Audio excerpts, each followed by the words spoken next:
Mobile दुकान चोरी बेले माड़ी बसला पुलिस।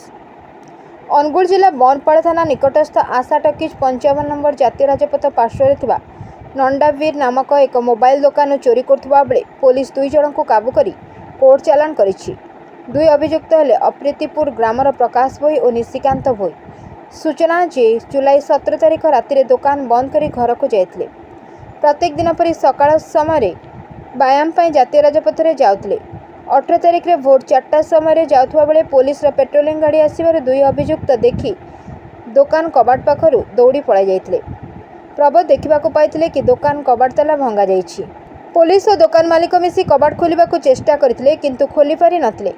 किछि समय पर 2 अभियुक्त कबाट खोलिबा परे पुलिस तांको काबू करथिला। एनै पुलिस मामला को नै तदंत करिबा सह साइंटिफिक टीम आसी घटनार तदंत आरंभ करछंती।